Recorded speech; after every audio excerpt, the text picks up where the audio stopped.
కొన్ని ధ్యానం చేసుకునే వారు ఉండాలండి. కీర్తనల గ్రంథము 139 అధ్యాయము. కీర్తనల గ్రంథము 139 అధ్యాయము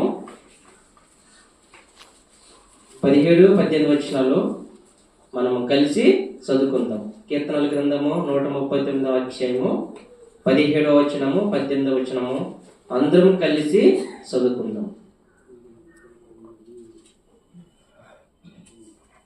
దేవా, నీ తలంపులు నాకెంతో ప్రియమైనవి, వాటి మొత్తం ఎంత గొప్పది. వాటిని లెక్కించదనుకుంటున్నా, అవి ఇసుక కంటే లెక్కకు ఎక్కువై ఉన్నవి. నేను మేలుకుంటున్నా, ఇంకను నీ యొద్దనే ఉందును.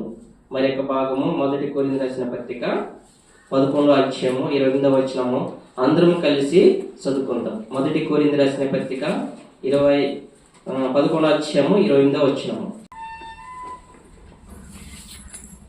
తండ్రి, గొప్ప దేవ, సర్వాధికారి, సమస్త నిలిచిన నదేవన తండ్రి, నీకు వందనములు సంవత్సరం చేస్తున్నావా.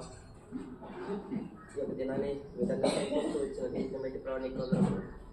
మొదటి భాగంలో మీరు సహాయపడుతూ వచ్చారు, అందుని బట్టి ప్రభావ నీకు వందనములు. ఇక రెండో భాగానికి మీరు జ్ఞాపకం చేస్తుంది మళ్ళా మా యొక్క ఉంచబడి ఉన్నది కాబట్టి ప్రభావ ఆ యొక్క బండిని బాగుపడుతున్నప్పుడు మేము ఏ విధంగా జీవించాలో, ఏ విధంగా ఉండాలో మీరు మాకు తెలియపరుస్తారండి. సౌకర్యం లేకుండా నాకు ఆశ్రయించిన ప్రభావ నిలబడుతున్న మీరు దాసుని మీరు జ్ఞాపకం చేస్తుంది. నేను జ్ఞానం లేని వాళ్ళను మంచి పాత్రలు అయ్యప్పుడు నొప్పుకుంటున్నాం ప్రభావ. మీ యొక్క జ్ఞానం కలిగిన మాటలు మీరు మాకు తెలియపరుస్తూ రావాల్సి కోరుతున్నాను. కృపగలిగిన గొప్ప దేవుడుగా, జీవగలిగిన గొప్ప దేవుడుగా ఉన్నందుకు ప్రభావ నీకు వందనములు స్వాస్థ్యం చేస్తున్నాను. అందులో సమయాన్ని మేము సత్యనకు చేర్చుకున్నప్పుడు మీరు సహాయపడుతుంది. ఎక్కడైనా మీ కాపులు మీ రక్షణ మాకు అనుకరిస్తూ రావాల్సింది కొరకు పేరు క్రీస్తున్నాము ఆశించి ప్రార్థించి వెతుమని వేడుకుంటున్నాం తండ్రి. ఆమేన్.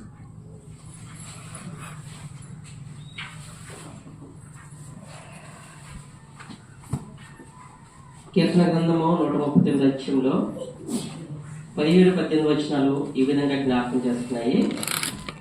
17వ వచనంలో, దేవా, నీ తలంపులు నాకెంత ప్రియమైనవి, వాటి మొత్తం ఎంత గొప్పది. వాటిని లెక్కించదనుకుంటున్నా, అవి ఇసుక కంటేనో లెక్కకు ఎక్కువై ఉన్నవి. నేను మేలుకుంటున్నా, ఇంకను నీ యొద్దనే ఉన్నాను. కాబట్టి ఇక్కడ దేవుని యొక్క లేఖనములు జ్ఞాపకం చేస్తున్నాయి. దేవా, నీ తలంపులు నాకెంతో ప్రియమైనవి. దేవుని యొక్క ఆలోచనలు, దేవుని యొక్క తలంపులు ఎంతో ప్రియముగా ఎంచబడుతున్నాయి. అయితే మన యొక్క ఆలోచనలు, మన యొక్క తలంపులు కూడా దేవుని దృష్టికి అవి అనుకూలంగా ఉన్నాయి లేదా అనేది పరిశీలన చేసుకోవాలి. దేవుని